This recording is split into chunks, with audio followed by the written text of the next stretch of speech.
Imagine you've built like a cloud environment that just functions perfectly. Yeah. I mean, the application is responsive, the end users are happy, and your boss is totally thrilled with the deployment. Right. The dream scenario. Exactly. It's the dream.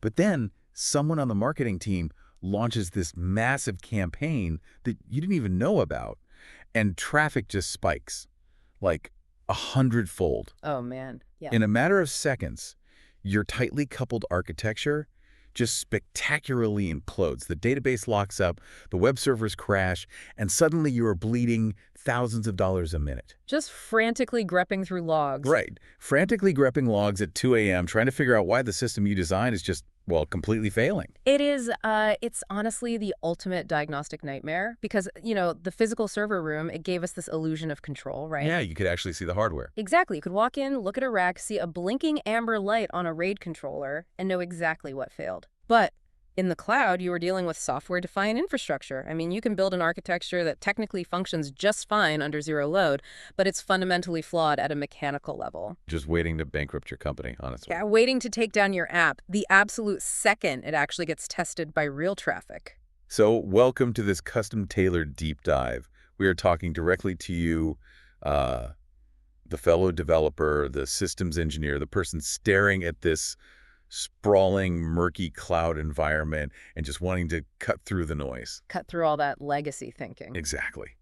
Today, we're taking a massive stack of source materials, so raw, real-world AWS architecture scenarios from the SAA-C03 certification space, plus all the public forum discussions surrounding them. And those forums are wild. They are an absolute battleground, so we are deconstructing the underlying systems engineering why behind them, because passing a certification is, one thing, but surviving a production outage at 2 a.m. is another entirely. And if you read through these public forums, you immediately see how dangerous the legacy mindset really is. Oh, totally. You have engineers applying traditional static server room logic to elastic, distributed cloud environments. They panic vote on architectures that just sound familiar rather than, architectures that actually solve the physical constraints of the cloud. Right. They just go with what they know. Exactly. So our mission today is to break down these high-stress engineering problems and figure out the deep mechanics of why the cloud is built this way. So before any compute can happen, before any network traffic routes anywhere, you have to put the data somewhere. The foundational layer. Right. And getting data into the cloud efficiently without completely bankrupting your project is where we see the first major wave of panic in our source stack. Yeah, the storage dilemma. Yeah. There is this really fascinating scenario in the forum data where a company is collecting telemetry data. So temperature, humidity, atmospheric pressure, all across global sites on multiple continents. Lots of endpoints. Yeah, and they are generating 500 gigabytes of data from every single site, every single day. And they need this data in a centralized Amazon S3 bucket, simple storage service, as quickly as possible with minimal operational complexity. I mean, 0.5 terabyte per site daily across the globe. That is a massive ingest pipeline. Massive. And the function here is the public internet itself. When you upload a 500 gigabyte file normally, your data packets are completely at the mercy of standard BGP routing, bordered gateway protocol. Just hopping all over the place. Exactly. Your data hops across dozens of random internet service providers, local routers, congested undersea cables, all before it finally reaches the AWS data center. Right, and the latency is entirely unpredictable. Completely unpredictable. And TCP packet loss will force constant retransmissions, which severely slows down the upload. It's just not viable for that volume. So the forum users look at this 500 gigabyte daily pipeline and they immediately suggest AWS Snowball Edge devices. Oh, of course they do. They want to ship physical, ruggedized hard drives to every single site, load the data locally, and mail it back to an AWS data center. Which just demonstrates a complete misunderstanding of the logistical constraints. I mean, Snowball is a brilliant piece of engineering for, a one-time migration. Sure, like retiring a data center. Exactly. If you're shutting down a legacy data center and you need to move 70 terabytes of cold data, shipping a Snowball bypasses the network entirely. It's perfect for that. But for a continuous daily data feed. No way. The shipping logistics alone would cause massive data delays. I mean, by the time Monday's hard drive arrives at AWS, it's already Thursday. You're permanently 3 days behind. Right. So another faction in the forum suggests cross-region replication. They propose having the European site upload to a local S3 bucket in Frankfurt, the Asian site upload to Tokyo, and then using AWS's backend to asynchronously replicate all that data to a master bucket in the US. See, that introduces an administrative nightmare of bucket policies, replication rules, and eventual consistency delays. Plus the cost, right? Oh, absolutely. You now have to write lifecycle scripts to constantly delete the localized copies so you aren't paying for double storage. The underlying mechanical fix here is actually S3 transfer acceleration. Let's break down the physical layer of transfer acceleration. Because, it's not just a magical software switch. It actually changes the physical path your data takes. Exactly. AWS owns a massive, private, global network backbone made of dedicated fiber optics. When you enable S3 transfer acceleration, your upload doesn't slowly hop across the public internet to reach the central bucket. It skips the mess. Right. Instead, DNS routes your upload to the absolute closest AWS edge location. These are caching data centers distributed in hundreds of cities worldwide. So your data might only travel, a few miles over the public internet? Exactly, just a few miles to hit an edge node in your specific city. And once it hits that edge node, the TCP connection is terminated right there. Yeah. Right? Precisely. Terminating the TCP connection locally means the window scaling and acknowledgement packets happen instantly, which drastically speeds up the transfer rate from the client's perspective. That makes total sense. And then from that edge node, the data rides AWS's highly optimized, uncrowded private fiber network straight to the target S3 bucket. You are literally paying to bypass the public internet's congestion. So the why is minimizing latency by leveraging the physical proximity of edge infrastructure. Yep, that's exactly it. Okay, so getting the data to the cloud is one hurdle, but keeping it accessible to legacy on-premise users is where things get really messy in these scenarios. Oh yeah, the hybrid setups. Right. We have a scenario where a company is running an SMB file server, so server message block, the protocol where users expect to just map a network drive on their laptop and instantly open a shared Word document or a video file. Classic enterprise setup. Exactly. And they have large files that are accessed constantly for the first 7 days and then rarely touched after that. But they are completely out of physical hard drive space in their local server room. And let me guess, the users refuse to accept any latency when opening fresh files. You know it. So this is the classic hybrid cloud storage trap. It really is. You cannot simply mount a raw S3 bucket over a standard internet connection and expect a local operating system to treat it like a low-latency hard drive. It just doesn't work that way. No. The protocol overhead of translating local SMB requests into RESTful HTTPS API calls over the internet, it will cause the operating system to freeze every single time a user opens a folder. Right. The latency would be agonizing. So the sources point to the Amazon S3 file gateway as the solution here, but I want to be clear, it's not just a translator, it's an active caching appliance. Yeah, that's the key distinction. It is deployed as a virtual machine directly on your local hypervisor, like VMware or Hyper-V, right inside your local data center. So to the end users and the local Active Directory, it acts exactly like a traditional Windows or Linux file server. Exactly. But its local storage isn't meant to hold all the company's data. It is literally just a cache. Behind the scenes, the gateway asynchronously streams the bulk of the data up to S3. And the local cache is where the magic happens for those first 7 days, right? Yeah. When a user creates a massive video file, it writes to the local cache on the file gateway at LAN speeds, so local area network speeds. So it feels instantaneous to the user. Right. And when they open a file they just worked on yesterday, the gateway checks its local disk array, finds the blocks, and serves them locally. No internet latency involved. But here is the critical systems engineering mechanic, cache eviction. Yes, crucial. As the storage gateway's local disks fill up, it uses a least recently used algorithm, right? So it's files that haven't been touched in a week. The gateway silently deletes them from the local disk to free up space. But the file still looks like it's there to the user. Right, the icon is still in the folder. Because the metadata remains. If a user suddenly decides to open a file from 6 months ago, they double-click it, and the gateway seamlessly performs a byte range fetch from S3, pulling down exactly the chunks of data needed to open the file. It takes a fraction of a second longer, but it works. Exactly. It gives the enterprise effectively infinite cloud storage while maintaining local performance for those active workloads. Outcome being inevitably, those files age out. Yeah. And this brings us to, honestly, the most fiercely debated concept in our forum sources, which is S3 lifecycle policies and the absolute panic over storage tier. Oh, the tiering wars. Yes.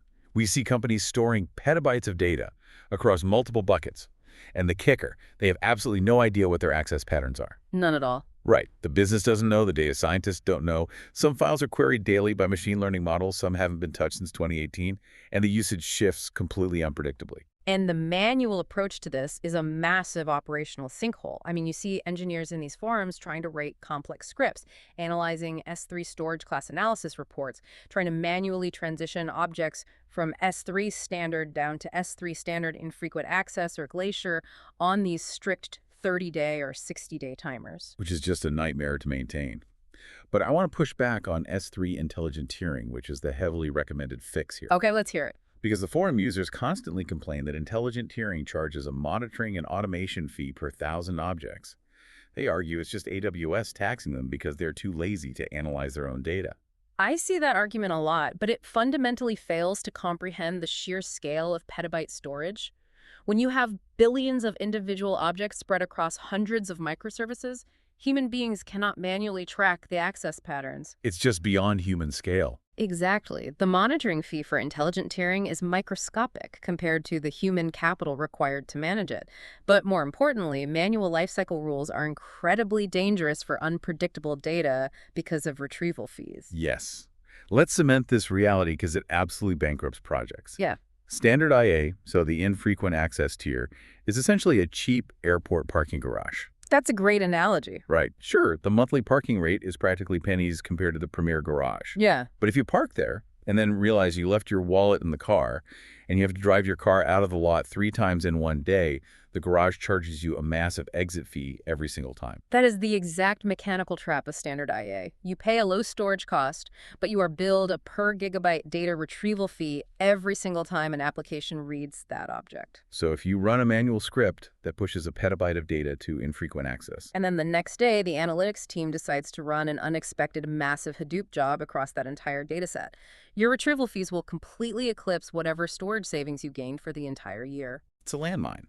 And intelligent tiering completely neuters that risk. It does. Intelligent tiering has no retrieval fees, period. It monitors the objects, and if an object hasn't been accessed in 30 days, it automatically shifts it to an infrequent access tier. If 90 days pass, it moves it to an archive tier. But if that analytics team suddenly queries the data, Intelligent tiering instantly moves the object back to the frequent access tier, and it does not charge you a penalty to read it.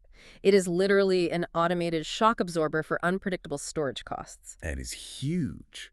But there are still hard physical constraints, particularly regarding the underlying infrastructure of the storage classes. Yeah, you still have to know what you're buying. Right, because we see people in the forums falling for the pricing trap of S3 one-zone IA. They look at the pricing sheet, they see one-zone IA is 20% cheaper than standard infrequent access, and they blindly select it for everything to save their budget. While completely ignoring the physical reality of the words one zone. I mean, AWS regions are composed of multiple availability zones, right? An availability zone is a cluster of discrete physical data centers separated by miles with independent power grids, floodplains, and network connectivity. They are physically isolated. Yes, standard S3, standard IA, and intelligent tiering inherently replicate your data across a minimum of 3 availability zones.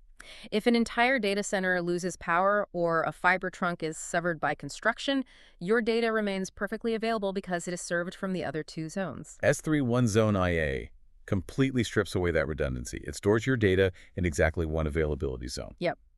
And if that specific zone experiences a localized catastrophic failure, your data is just gone. Gone. The underlying hardware is highly durable, sure, but the geographic redundancy is non-existent. You should only ever use one zone IA for data that you can easily computationally reproduce. Like what, for example? Think of like thumbnails generated from an original high-resolution image. If you lose the thumbnails, a Lambda function can just regenerate them. But if the data is mission-critical primary data, utilizing one zone IA is just gross architectural negligence. You have to align the physical behavior of the storage tier with the business behavior of your application. Exactly. Which brings up a really interesting edge case in our sources. A company has massive 300 megabyte medical imaging files. They're almost never accessed once the patient is discharged. Makes sense. But if a doctor does need to pull a historical scan during emergency, they need millisecond retrieval. And the debate there is always between S3 standard, which is very expensive for long-term storage, and S3 Glacier instant retrieval. Right, because Glacier sounds like cold storage. It does, and traditionally Glacier required hours to thaw your data. But Glacier instant retrieval is a specialized tier. It provides the exact same millisecond latency as S3 standard, but at a fraction of the storage cost. It heavily penalizes you only on the retrieval fee. But there's a trapdoor there too, right? Glacier Instant Retrieval has a minimum storage duration constraint of 90 days. Yes, and people miss this. If you put an object in Glacier Instant Retrieval and the application deletes it or overwrites it on day 15, AWS will still bill you for the remaining 75 days of storage. Wow. So if the data is highly volatile and constantly deleted, you will just hemorrhage money. Completely. The systems engineer must deeply understand the life cycle of the data before choosing the hardware tier. Okay, so your data is safely parked in the correct tier. The ingestion pipeline is solid.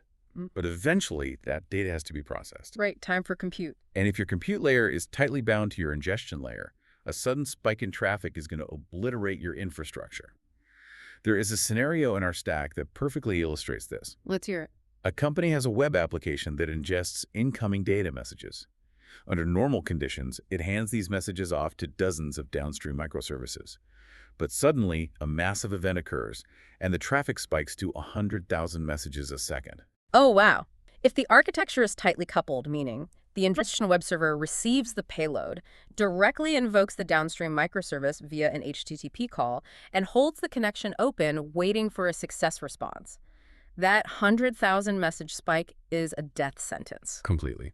The downstream services only have a finite amount of CPU and memory. They will instantly max out and drop connections. The ingestion servers, waiting for responses, will exhaust their thread pools and crash. The entire system just goes down. Yeah, and 100,000 messages of critical business data just vanish into the ether. So the forum HiveMind reads 100,000 messages a second, and they immediately scream for Amazon Kinesis data streams, because Kinesis handles massive data, right? Kinesis handles massive streaming data.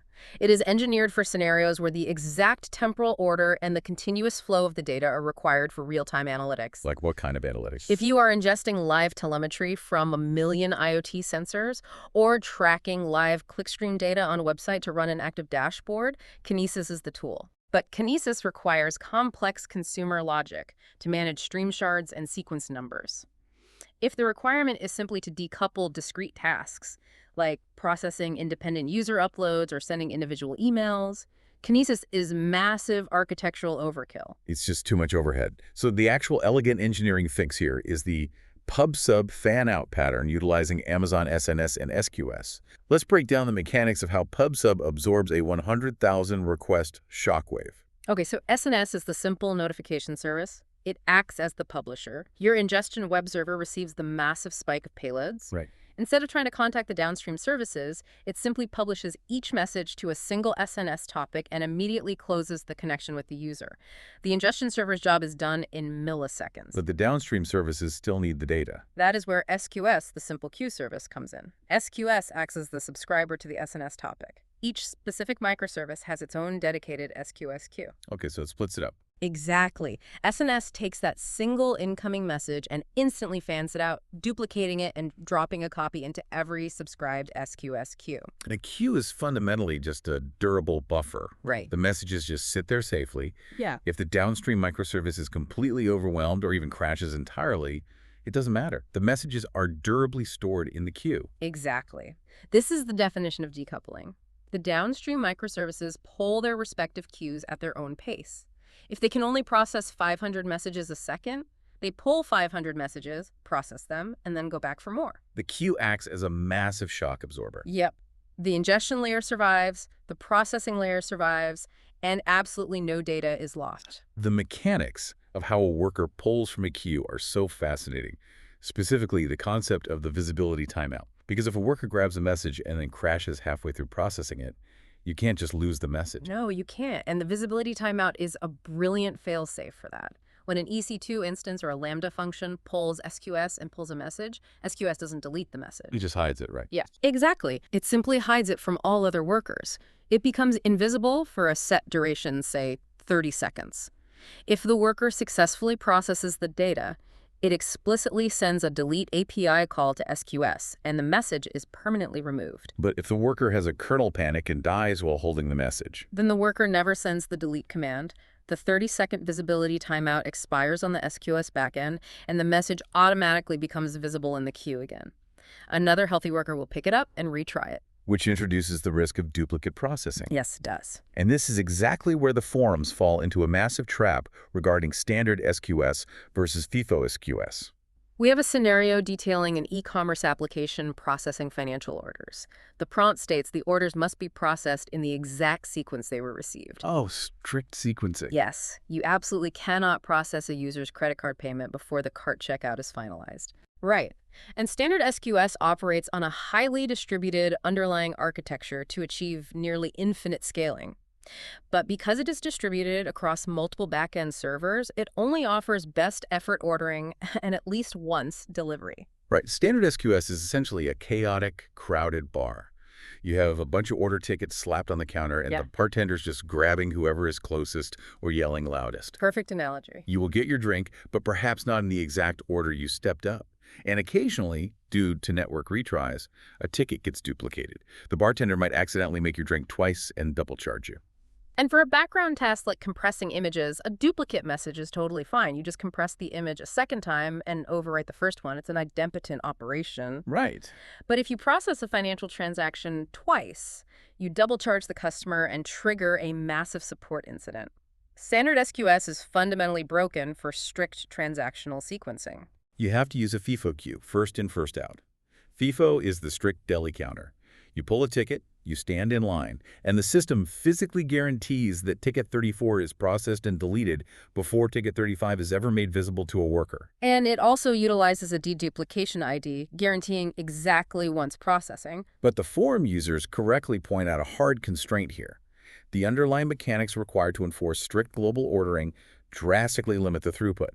A standard FIFO queue has a hard API limit of 300 messages a second or up to 3,000 with high throughput mode enabled. Yeah, it's a huge bottleneck. So how do you handle scale if you need strict ordering? What if an e-commerce platform hits 10,000 orders a second during a massive sale? You utilize message group IDs. You don't need every single order across the entire website processed in sequence relative to each other. Order A from user 1 has absolutely nothing to do with order B from user 2. Right, they're independent. Exactly. You only need the sequence of events within a specific user's transaction to remain ordered. By assigning the user ID as the message group ID, SQS shards the queue. Oh, that's clever. It guarantees strict ordering for all messages sharing the same group ID while allowing parallel workers to process different group IDs simultaneously. You scale horizontally while maintaining localized strict sequencing. We also see decoupling fail spectacularly when engineers try to mix stateless compute with stateful memory.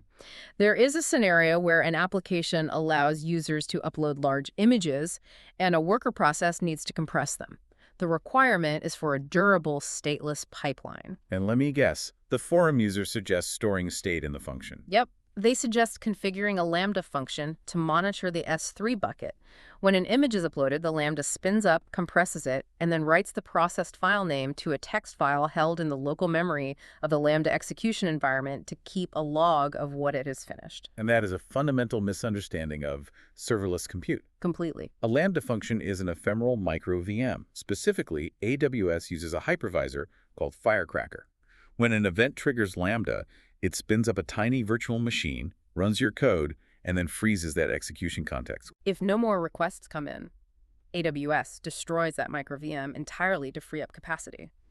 If you store your application state, like a list of process files, in the local RAM or the local/TM disk space of that specific Lambda instance, it vanishes the moment AWS reaps the environment. You have basically built a stateful dependency into a stateless compute layer. If the traffic spikes, AWS spins up 100 different concurrent Lambda micro VMs. None of them share memory. They're all blind to what the others are doing. Exactly. The truly durable, stateless architecture forces the state into the infrastructure, not the compute memory. So how should it look? The user uploads the image to S3.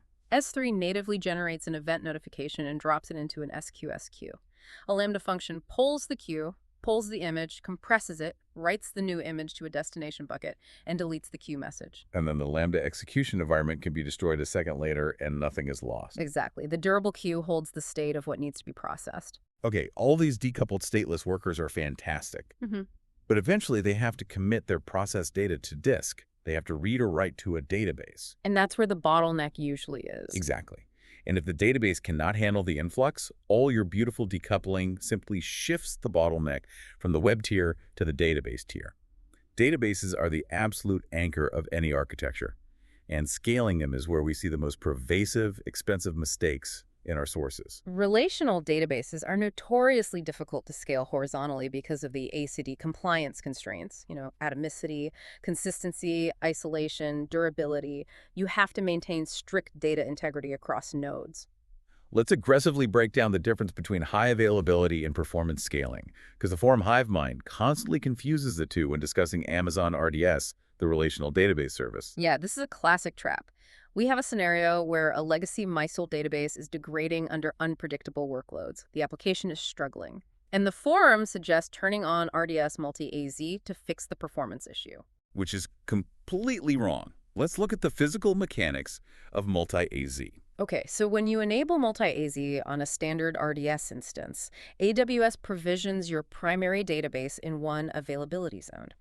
It then provisions a completely hidden, identically sized standby database instance in a completely different availability zone. And the replication between them is synchronous at the storage block level, right? Exactly. When a user submits a write query, say updating their profile, the primary database writes it to its local EBS volume. But before the database sends a success acknowledgement back to the user, it synchronously mirrors that data block over the network to the standby instance in the other zone. Meaning it waits. Yes. Only when the standby confirms the write does the primary acknowledge the transaction. So this guarantees zero data loss. If a backhoe cuts the power to the primary data center, AWS's backend monitoring detects the failure, automatically updates the DNS record to point to the standby instance, and your application recovers in about 60 to 120 seconds. It is a phenomenal feature for high availability and disaster recovery. But it does absolutely nothing for performance scaling. In standard RDS multi-AZ, that standby instance is entirely locked. You can't even touch it. You cannot route read queries to it. It exists solely to catch replication traffic and wait for the primary to die. So a frustrated developer in the forums asks, wait, I am paying for a massive standby compute instance running 24/7, and I can't even use it to run my heavy business intelligence reports. Why can't I just read from the standby to take the load off the primary? Because the synchronous block-level replication required for zero data loss failover prevents the database engine from safely opening the standby to user queries.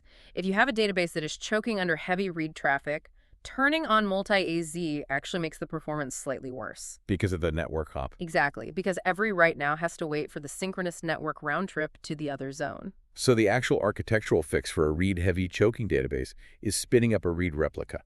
A read replica is a fundamentally different mechanic. It is a separate active database instance. You are given a distinct endpoint connection string, but the replication is asynchronous. Asynchronous. Right. The primary database commits the write locally, instantly responds to the user, and then asynchronously ships the transaction logs over the network to the read replica, which replays them. Because it's asynchronous, there might be a few milliseconds or even seconds under heavy load of replication lag. But it unlocks performance scaling. Exactly. You route all your data scientists, your BI reporting tools, and your read-heavy dashboard queries directly to the read replica. You physically isolate the heavy analytical read workload from the primary transactional workload. Isolation is the key. But even read replicas require you to manually provision hardware sizes. You have to guess how much RAM and CPU you need. This brings us to the evolution of cloud databases, heavily featured in the sources, which is Amazon Aurora. Right. The scenarios continually point to Aurora Serverless v2 as the ultimate answer for unpredictable workloads. Why does Aurora change the paradigm so drastically compared to traditional RDS? Traditional RDS binds your compute and your storage tightly together on a single EC2 instance, much like a traditional server. Aurora deconstructs the database engine. It completely decouples the compute layer from the storage layer. The storage layer in Aurora is just fascinating. It's a custom-built, log-structured, distributed storage system. Yeah. When you write data to Aurora, it writes to a massive self-healing storage cluster that automatically spans 3 availability zones. The storage layer breaks your data into 10 gigabyte chunks and replicates it 6 ways, 2 copies in each of the 3 zones. And it uses a quorum model, right? Right. The compute instance only needs 4 of the 6 storage nodes to acknowledge the right to consider it durable. It entirely bypasses localized storage latency or disk failures. And because the storage is completely decoupled and shared, the compute nodes don't have to manage block-level synchronous replication anymore. Exactly. This allows Aurora Serverless v2 to abstract the compute hardware entirely. Instead of guessing you need an instance with 32 gigs of RAM, you set a minimum and maximum capacity in Aurora capacity units. So it scales on demand. Yeah. If your workload suddenly spikes, Aurora Serverless v2 scales the CPU and memory in place in fractions of a second, adding buffer pool capacity without dropping connections. As the load drops, it seamlessly scales down. And it solves the frustrated developer's problem regarding multi-AZ, doesn't it? Yes, it really does. Because the storage is shared at the cluster level, AWS introduced the Aurora Multi-AZ DB cluster. Instead of a locked synchronous standby, you can provision 1 primary instance and 2 readable standby instances. Because they're all looking at the same storage. Exactly. The standbys are reading directly from the shared storage volume. This gives you the disaster recovery of multi-AZ, with failover times dropping to under 40 seconds, plus the read scaling of read replicas, all in one architecture. That's incredible. Let's make this database degradation tangible, though. Imagine an architecture where you have a fleet of EC2 web servers behind a load balancer. Suddenly, the application grinds to a halt. You look at CloudWatch, and the CPU on your web servers is barely at 10%. But the application is timing out. Classic bottleneck. Right, you dig into the logs and you realize the web servers are exhausting their connection pools because they are waiting on database logs. The primary database is completely overwhelmed. The first instinct of a novice is to blindly scale up the database instance. Add more RAM, add more CPU. But you have to analyze the traffic. Are these complex, unique writes, or are they identical, repeated read queries? Like 10,000 users all loading the homepage and requesting the exact same top 10 product lists. Right. If they are identical read queries, hitting the database at all is an architectural failure. It really is. The physical fix is introducing a caching layer in front of the database, like Amazon Elasticache for Redis. Yes. Redis operates entirely in RAM. When the first user requests the top 10 list, the application queries the database, formats the result, and stores it in the Redis cache with a time to live of, say, 5 minutes. For the next 5 minutes, the other 9,999 users who request the homepage never touch the database at all. The EC2 instance checks the Redis cache, finds the data in memory, and returns it in sub-millisecond time. You instantly drop the load on the primary database to 0 for that query. You are intercepting the traffic before it hits the expensive, hard-to-scale disk layer. It is all about shifting the burden to the appropriate tier. But to get from the web tier to the caching tier or from the web tier to the database, the traffic has to traverse a network. And networking, so virtual private clouds, subnets, routing tables, is where legacy network engineers usually build massive, unscalable monstrosities in the cloud. We see this extensively in our sources. Let's move into the networking maze. Cloud networking is entirely software-defined. You don't have to run physical Cat6 cables. That frictionless environment gives you incredible agility, but it also gives you enough rope to architecturally hang yourself if you don't understand the routing rules. The most glaring example on the forums is what I call the VPC peering web of death. We have scenarios where an enterprise has grown rapidly. They have 50 different microservices, each deployed in their own isolated VPC. Okay. They also have an on-premise data center connected via a direct connect fiber line. They need all these environments to communicate. The forum hive mind immediately votes to manually establish VPC peering connections between every single VPC.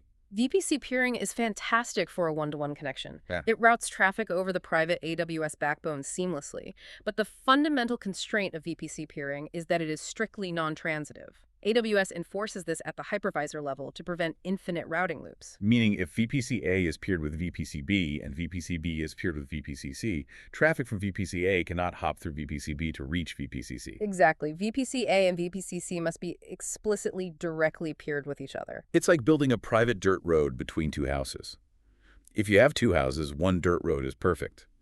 But if you have 100 houses in a massive neighborhood, and every house needs to securely visit every other house, you do not build 4,950 intersecting dirt roads. It would be chaos. The administrative overhead of managing the routing tables and security groups for 4,950 connections would require a dedicated team of engineers just to maintain. The modern engineering solution for this scale is the AWS Transit Gateway. The Transit Gateway acts as a centralized network router, like a massive airport hub.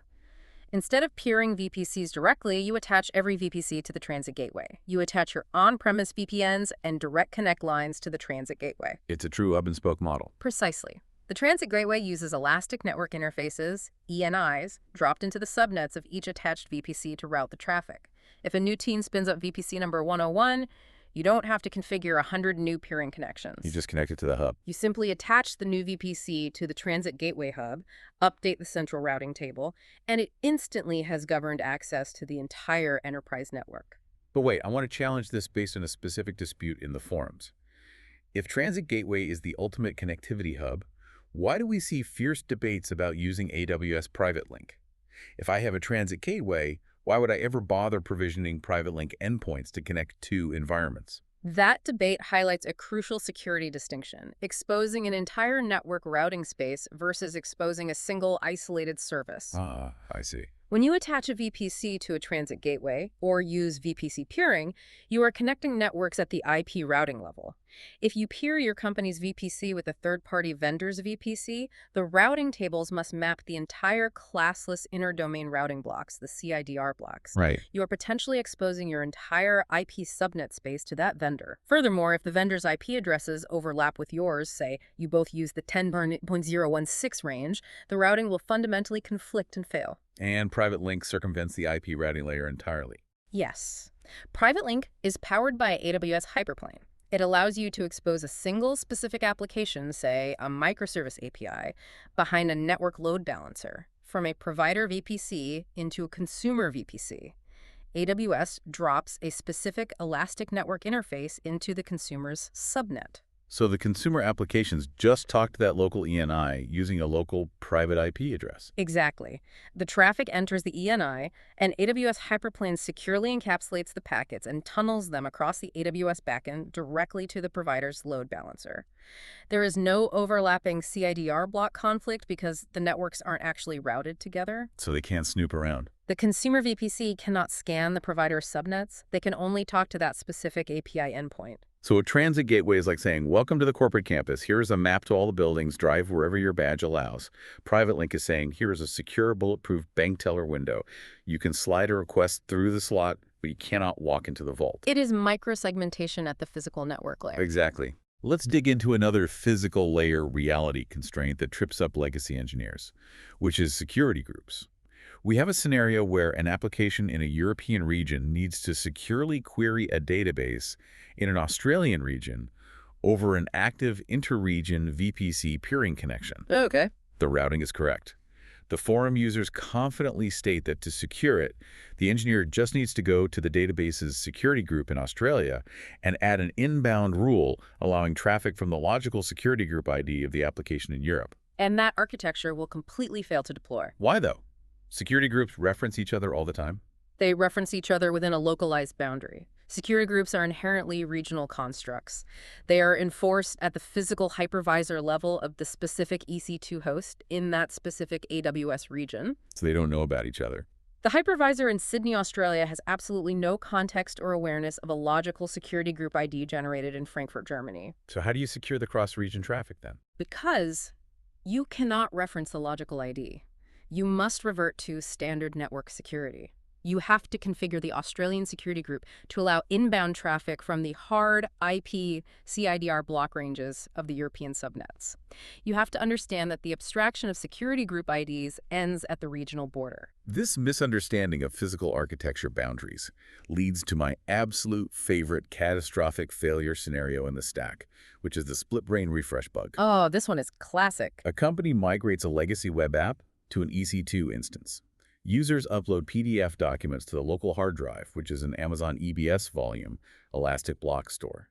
The application gets popular, The CPU spikes, so the engineering team decides to scale horizontally. Naturally. They spin up a second EC2 instance in a different availability zone, provision a second EBS volume for it, and put an application load balancer in front of both instances. Which is the textbook definition of a stateful architecture failure. Suddenly, the help desk is flooded with tickets.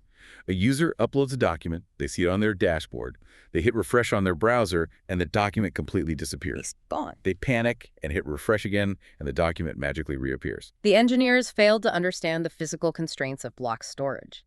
An EBS volume is a localized storage area network abstraction. It exists in a single availability zone, and by default, it is locked to a single specific EC2 instance.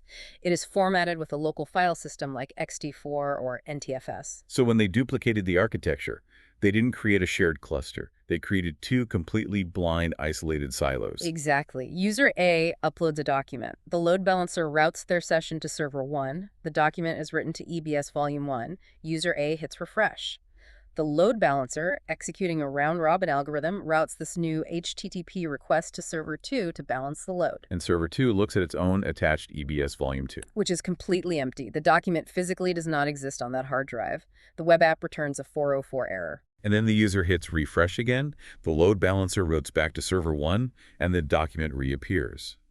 The hive mind in the forums suggests writing complex cron jobs and syrsync scripts to constantly copy files between the two EBS volumes over the network. Which introduces massive race conditions and latency. By the time the script syncs the file, the user has already refreshed and hit the error. What is the actual storage mechanism to fix a distributed compute cluster?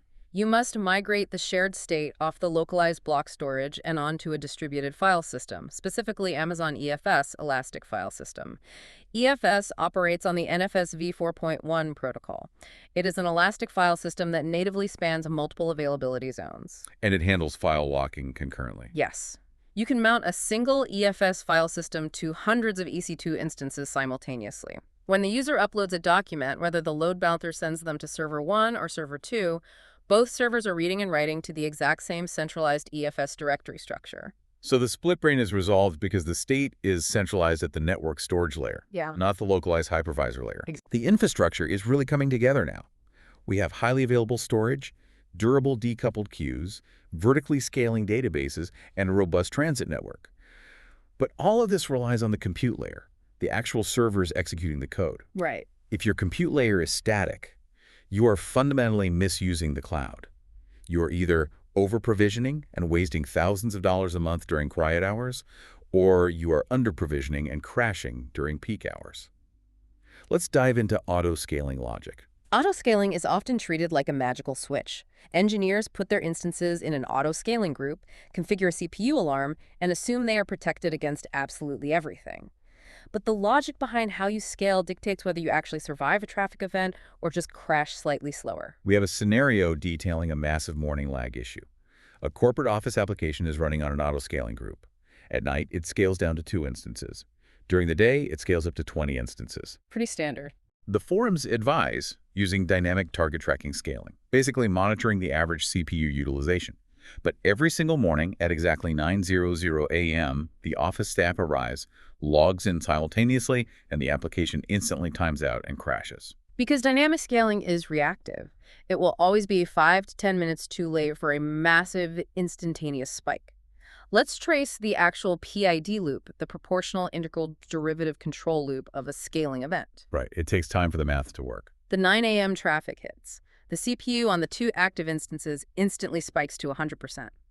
But AWS CloudWatch, by default, monitors metrics in 1-minute intervals.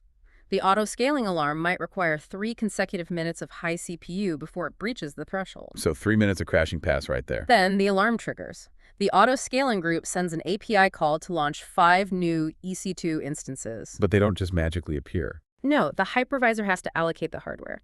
The EC2 instance boots. The operating system initializes. The application server software loads.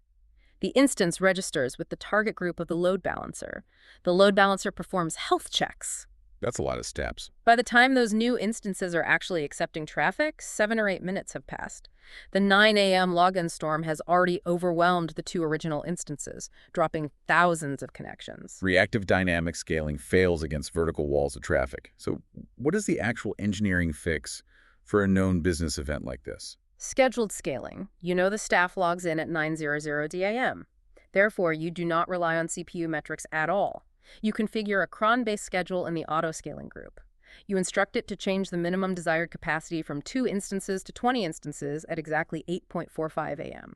So the instances boot in the quiet period, they warm up their caches. Exactly. When the massive wall of traffic hits at 9:00 a.m., the infrastructure is already fully provisioned and waiting. You scale with intent based on business knowledge, bypassing the reactive delay entirely. But what if you don't possess that business knowledge?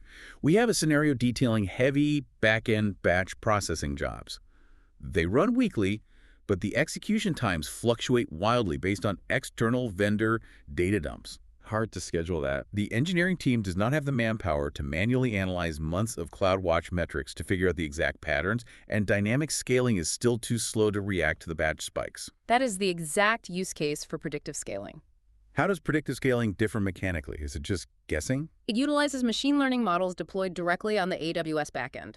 Predictive scaling ingests weeks of your historical CloudWatch metrics, CPU, network I/O, request counts. The algorithms identify cyclic patterns that humans overlook. So it learns the rhythm of the app. It learns that every Thursday around 3 p.m., even if it shifts slightly, a massive load occurs. It then automatically generates a forecast and proactively schedules the scaling actions ahead of the predicted load. It completely removes the human element of trying to configure perfect alarms for complex, fluctuating workloads. I love how these different scaling policies act like distinct tools in a tool belt. Target tracking is the standard thermostat. You tell AWS, keep the average CPU utilization of this fleet at precisely 40%. If it goes to 45%, AWS adds a server. If it drops to 35%, AWS removes the server. It constantly micro-adjusts to maintain that thermal equilibrium. Target tracking is the most robust dynamic mechanism for general, smooth web traffic. But the compute discussions in our sources aren't just about virtual machines.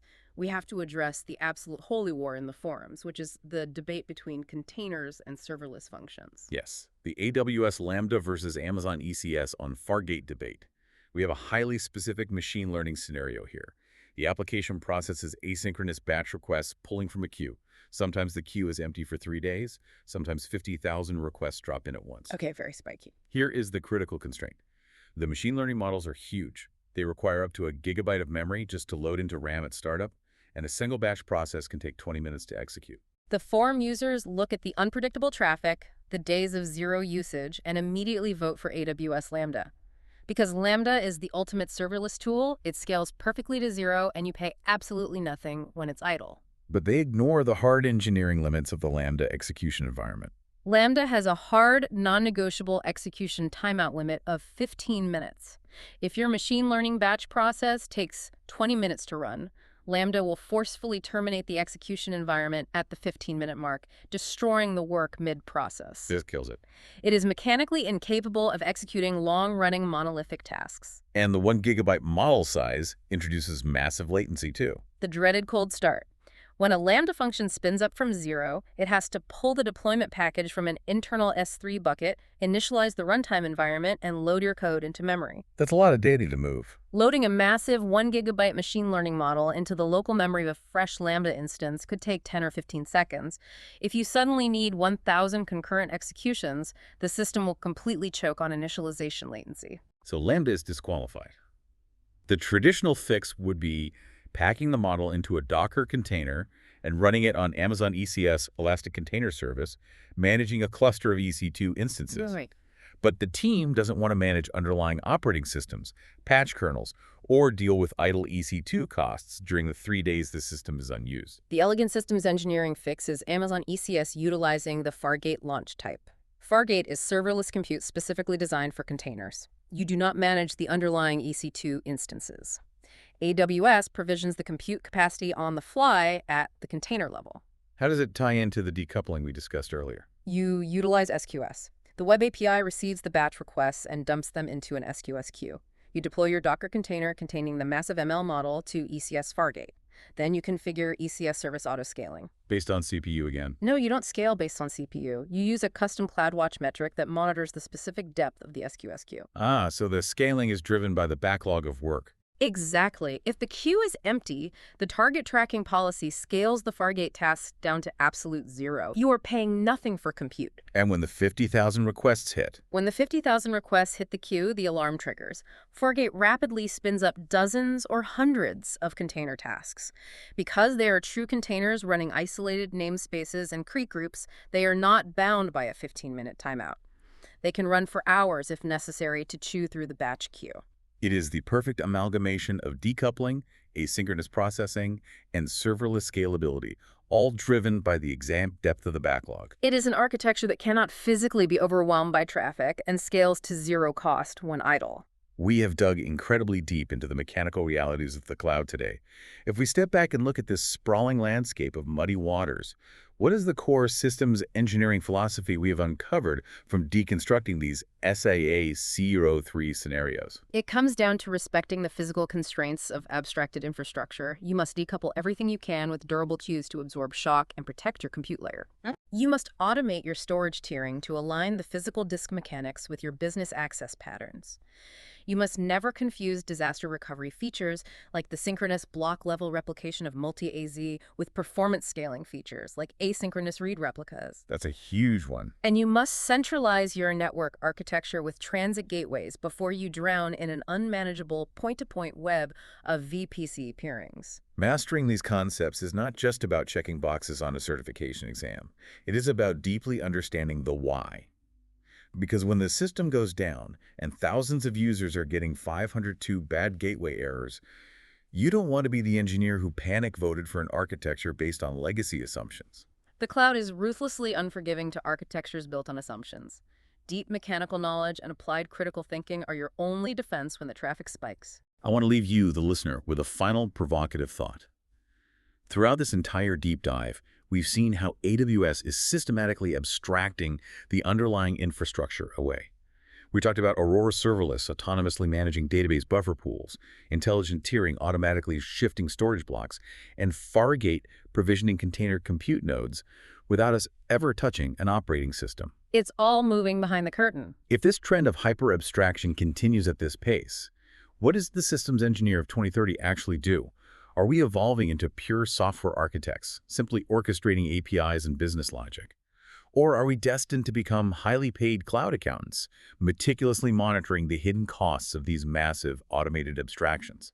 It's a fascinating paradigm shift. The more they abstract the hardware, the more critical it becomes to understand exactly how that hardware behaves when it fails. Something to mull over as you provision your next environment. Remember, engineering in the cloud isn't as simple as calculating the load on a steel bridge. It is an ecosystem of dynamic, diagnostic, muddy waters. But if you deeply understand the underlying mechanics, you can clear the mud and build something truly resilient. Keep questioning the hive mind and keep diving deep.